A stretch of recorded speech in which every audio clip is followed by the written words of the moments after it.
سارے کام ہو رہے ہیں سوائے ایک کام کے کہ اس امت مصطفیٰ کی نسل کے دلوں میں عشق مصطفیٰ نہیں ڈالا جا رہا، محبت مصطفیٰ نہیں ڈالی جا رہی، ادب اور تعظیم مصطفیٰ نہیں ڈالی جا رہی، حضور کی عظمت اور شان نہیں بتائی جا رہی، بس یہ کام نہیں ہو رہا، باقی سب کام ہو رہے ہیں۔ تو اس طرح کے لوگ جو اس دور میں تھے معراج کا واقعہ سنتے ہی مرتد ہو گئے۔ ایک طرف یہ طبقہ تھا، یہ بھی کلمہ گو تھے، جو معراج کا واقعہ سن کے مرتد ہو گئے، اسلام چھوڑ گئے، اور ایک طرف عاشق لوگ بھی تھے۔ وہ عاشقوں کا طریقہ ایمان بتانا چاہتا ہوں، اس پر آؤ۔ ادھر عاشق بھی تھے۔ ابو جہل جب ہر ایک کو جا جا کے اور اس کے سرغنے باقی لوگ بتاتے تھے کہ محمد صلی اللہ علیہ وسلم نے یہ کہا ہے، یہ کہا ہے، لو یہ بھی کو ماننے کی بات ہے۔ ہر کوئی کہتا نہیں، یہ تو ناممکن ہے، ایمان چھوڑ جاتے۔ تو دوڑ کے ابو جہل اپنے بندوں کو لے کے ابو بکر رضی اللہ تعالی، حضرت ابو بکر کے پاس بھی گئے، ابھی صدیق نہیں ہوئے تھے، حضرت ابو بکر کے پاس بھی گئے، صبح صبح دروازہ کھٹکھٹایا، باہر آئے، ابو بکر خیر ہے؟ اتنا ابو جہل سے پوچھا سیدنا ابو بکر صدیق نے، خیر ہے بہت صبح صبح آ گئے ہو؟ اس نے کہا تمہارے ساتھی نے ایک عجیب بات کر دی۔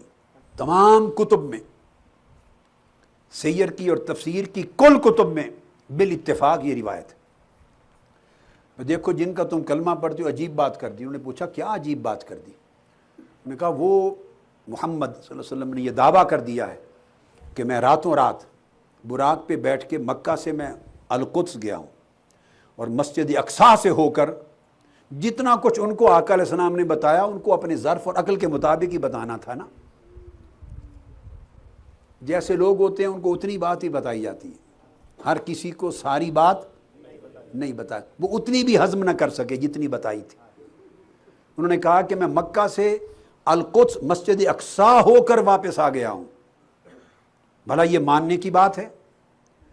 حضرت ابو بکر نے پوچھا کیا یہ واقعی حضور نے کہا ہے؟ اس نے کہا میں تمہیں صحیح بتا رہا ہوں، بالکل ابھی کعبہ کے سین میں کھڑے ہیں، جا کے پوچھ لو، یہی کہا ہے۔ سیدنا صدیق اکبر رضی اللہ تعالیٰ عنہ چل کر کعبۃ اللہ بھی حضور سے پوچھنے کے لیے نہیں گئے، وہیں گھر کے دروازے پر کنورسیشن ہو رہی ہے۔ فرمایا اگر انہوں نے کہا ہے انا اصدق، میں تصدیق کرتا ہوں، میں تصدیق کرتا ہوں۔ اس نے کہا ابو بکر تم نے ایسے ہی کھڑے کھڑے تصدیق کر دی؟ یہ کیسے ممکن ہے کہ ایک ہی رات کے لمحے میں کوئی مکہ سے جا کے یروشلم القدس مسجد اقصیٰ سے پلٹ کے واپس آ جائے؟ کیسے تصدیق کرتے ہو؟ تو سیدنا ابو بکر نے فرمایا انا اصدقہ فی ابعد من ذالک، تم اس واقعے کی بات کرتے ہو، میں تو اس سے بڑی بات میں اس کی تصدیق کر چکا ہوں۔ یہ تو مسجد اقصیٰ کا قصہ ہے، وہ ہمیں عرش سے بالا رب کی باتیں بتاتے ہیں صبح و شام کہ جبرائیل آئے اور خدا نے یہی بھی نہ خدا کو دیکھا نہ جبرائیل، ہم تو مصطفیٰ سے سن کر خدا کو مان گئے ہیں، اور تم مسجد اقصیٰ کی بات کرتے ہو؟ ان کی تصدیق کیوں نہ کروں؟ یہ انہیں بھگا کر آقا کی بارگاہ میں آئے، یا رسول اللہ میں تصدیق کرتا ہوں، تو حکم انت صدیق۔ تو ایک طرف عاشق بھی تھے جن کی سمجھ میں شان مصطفیٰ آ گئی تھی، تو اپنے ایمان کی جو جسم ہے، ایمان کا جسم، اس میں عشق مصطفیٰ، ادب مصطفیٰ اور شان مصطفیٰ کی معرفت کو بھر لو، یہ مغز ہے۔